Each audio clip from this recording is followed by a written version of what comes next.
I think that this is such a, I think that this is of course a very long-standing policy of the United States. Martha, you bring me on your show and you show me the most uncomfortable 20 seconds of television I've ever seen. My takeaway from that. What happened there? What do you think? Well, I think it's a person who doesn't know what she actually thinks. And I've seen this way too much in Washington with politicians where they are given lines. And when you ask them to go outside the lines they were given, they completely fall apart because, look, does anybody really believe that AOC has very thoughtful ideas about the global world order or about what the United States should do with our policy in Asia or our policy in Europe? No, this is a person who is mouthing the slogans that somebody else gave her. And it I guess shows no one gave her one for that one. I guess not. And it shows how thin the Democrats' policy actually is on all these very, very important questions. Look, that was embarrassing. If I had given that answer, I would say, you know what? Maybe I ought to go read a book about China and Taiwan before I go out on the world stage again. I hope that Congresswoman Cortez has the same humility. I'm skeptical. All right. It definitely was embarrassing, and AOC is embarrassed. We know because she went crying to the New York Times over all of this. Look, she is the gift that keeps giving, right? Because this train wreck in Munich happened last Friday, and it's Tuesday. We're still talking about it. J.D. Vance was asked about this today on Fox News with Martha MacCallum. But here is the article in the New York Times. After first big overseas trip, Ocasio-Cortez expresses frustrations. The Congresswoman argued in an interview that presidential speculation, which included scrutiny of her slip-ups, had overshadowed her anti-authoritarian message at the Munich Security Conference. So just notice their framing there. This is the so-called paper of record. Their framing isn't Ocasio-Cortez, potential 2028 candidate, slips up at first major security conference. Like, she is on the world stage representing the United States. I mean, she's obviously not representing the administration, but she's there speaking as a congresswoman. And she doesn't even have a well-thought-out policy position. This is someone whose name is being tossed around as a potential 2028 candidate. You would think that that would be the story right there, that she doesn't have the foreign policy chops to do it. But no, the story, the theme, the narrative that the media is already going with here is that she's frustrated. Oh, it is so unfair. If only the media and the algorithms would be a little more favorable towards AOC. I mean, just take a look at what she said here. Everyone's got this story wrong, that this is about me running for president, Miss Ocasio-Cortez said. I could give whatever about that, to be honest. She added, the story is less about the opponents being some hypothetical primary, and then she lists populist leaders around the globe, including President Trump, of course, and she says that those are her real opponents. But that's not all she said. She also added here that she went to Munich not because she's running for president, not because I've made some kind of decision about a horse race or a candidacy, but because we need to sound the alarm. She keeps bringing up the potential 2028 race. To me, this is a case of thou doth protest too much. If it's not about 2028, why does she keep bringing this up? Why is she crying to the New York Times? Oh, it's so unfair. They distracted from what I was there to do. What were you there to do, AOC? You're not part of the military. You're not part of the Pentagon. You're not on any security leadership position in the House. I don't think you're in any leadership position at all. The only reason she would be there, really, as I've said in my previous videos, would be to somehow boost her foreign policy credentials by participating in a town hall and giving a pre-scripted speech.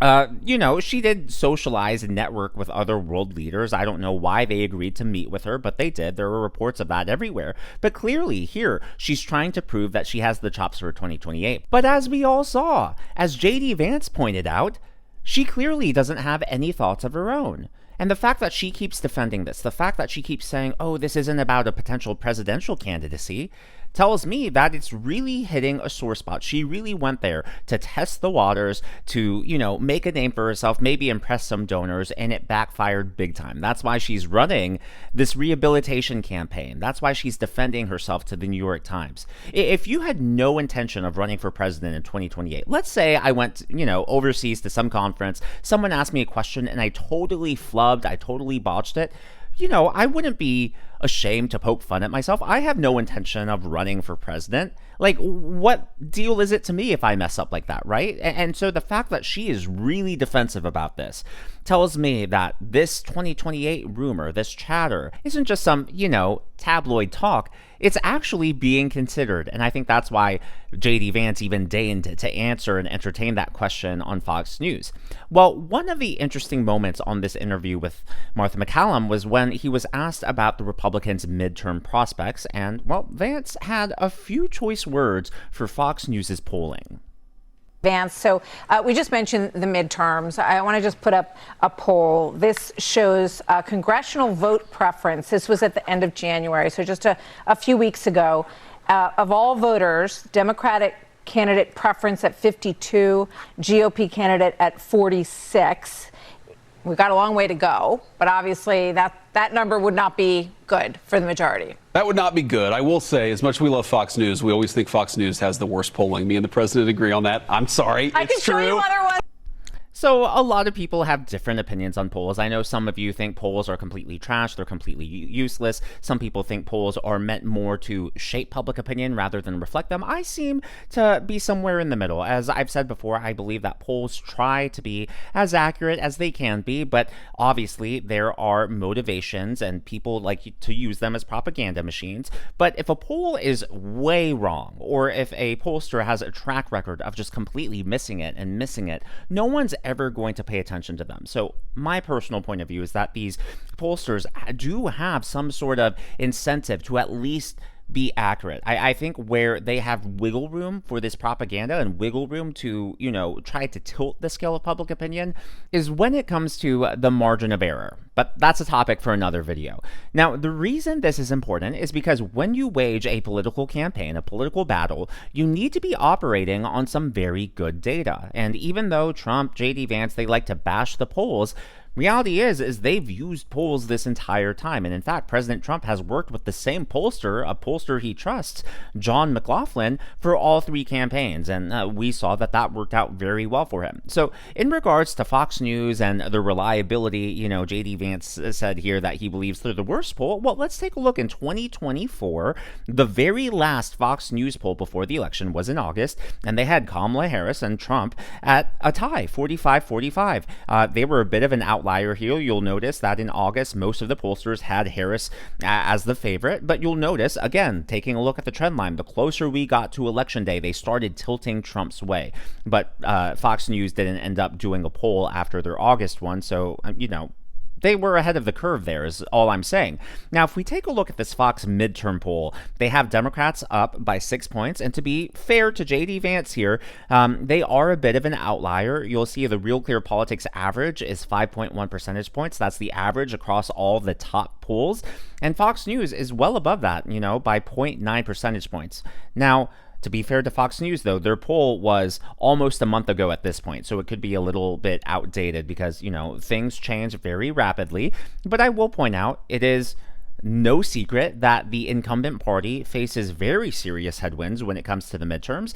And then on top of all of that, Rasmussen has President Trump at an approval index of -10. That is the difference between strongly approve and strongly disapprove. Now, the total approve, total disapprove is a lot better for Trump. That is only a -4% spread right there. But -4 versus Democrat +6, that seems to be in line with me, and it is in line with what a lot of the other polls are saying. And look, if the Republicans weren't worried about the midterms, why would they have President Trump going around to the country? He just went recently to Iowa to speak. Again, the motivation here is to create excitement among the base and try to get that voter turnout, going as we get closer to the midterms. We're going to have a few of these primaries here in a couple weeks. Now, there is one more point to make in regards to the Fox News poll, and that's the fact that they measured registered voters. That's what that RV stands for. Now, registered means that these are all eligible voters, all legal voters, and that is very different from the LV, which are likely voters. So the demographic that turns out is different,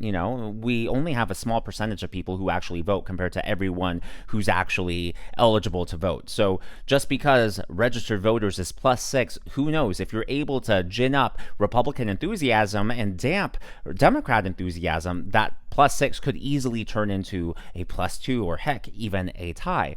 But at the end of the day, despite the bluster, despite the confidence coming from the administration, I do think that they realize there are headwinds, and it sounds like they're attempting to tackle this head on at next week's State of the Union. Take a look at what Peter Doocy just reported.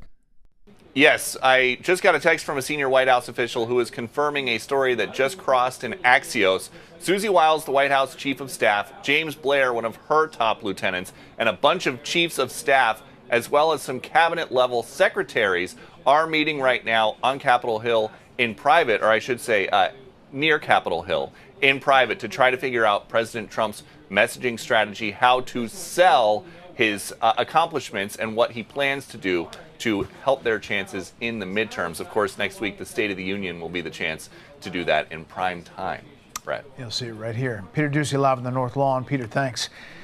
So clearly they realize that they are struggling with messaging right now. I think that's why so many people were frustrated about what happened in Minnesota, frustrated about the ape video, and, all of those controversies. Anytime something like that happens, it distracts from what the administration has accomplished and what the administration is trying to do. And that doesn't mean that everything's perfect. Of course, the economy is on the right track, but you can't fix what took 4 years to derail, right? And so all we can say is, hey, look, things are getting better. Inflation has come down. Jobs are going up. We exceeded expectations last month. There are so many things that they can be talking about, and I'm sure will be made at next week's State of the Union. So it'll be really interesting to see what they say.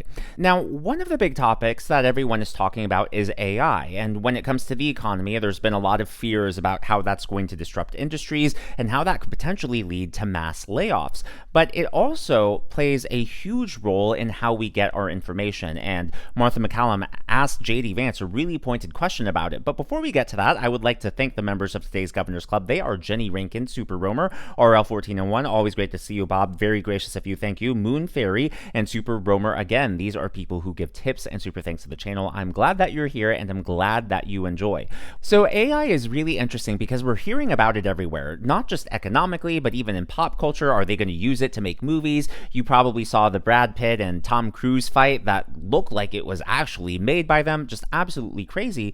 But this obviously is going to have huge effects for politics. And so I thought this moment was really interesting. Yeah, do I worry about AI? I worry about a number of things, Martha. I worry about companies using artificial intelligence to surveil Americans. I worry about invasions of privacy. I worry a lot about political bias. If you go back to 2020, 2021, Google search was so biased in a left-wing direction that I think it actually changed America's political system. I don't want that to happen with artificial intelligence. So there are a lot of things we are worried about. There are a lot of things that we're focused on at the White House. But right now, we think that the technology is developing in a way where we can create a lot of good prosperity for the American people. And right now, the White House is on top of it. But yes, we're going to stay on top of it. Should the states regulate this, or should it come from the federal government? What do you think? Well, look, I think fundamentally you're going to have one standard because these companies are so complicated, and what's happening in California affects what happens in Ohio and vice versa. I think that eventually you're going to have some standard applied, whether it's a federal standard or whether it's one state standard dominating. I think, frankly, the worst possible outcome would be to have far left California dominate the entire AI regulatory map. That is, unfortunately, what the Californians would like to happen. I think that we need to be a little bit safer.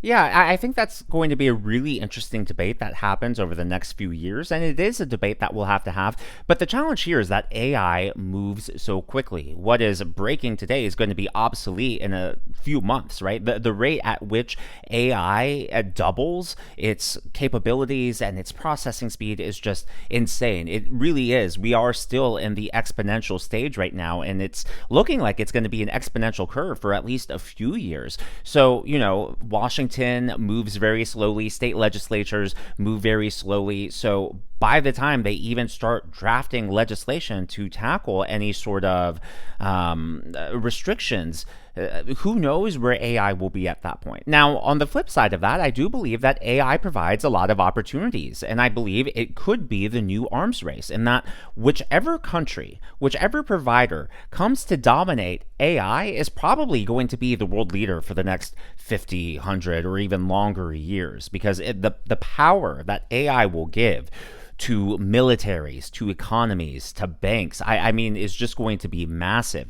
And so, while we do want to make sure that they play responsibly, we also want to make sure that there is innovation in the marketplace. So all of that to say, my personal hope is that when restrictions and regulations do come for AI, it's more based on common sense and more based on what all of us can agree on. And what I mean by that is, let's not politicize it. Let's not try to restrict AI's capabilities. Instead, let's focus on protecting our individual rights. For example, the right to privacy, the right to not being surveilled 24/7, the right to our own likeness and image. Don't let people create AI deepfakes of you without your permission, something that can, easily defame or ruin your reputation, something that can cause destruction when it comes to mis and disinformation, politically speaking. I think that instead of focusing on, does this use that much water for that data center? Does this use that much electricity? Can we just focus first on liberty? Can we focus first on our individual rights and make sure that we as people are protected? Because I think if you focus on the individual and protect us at that level,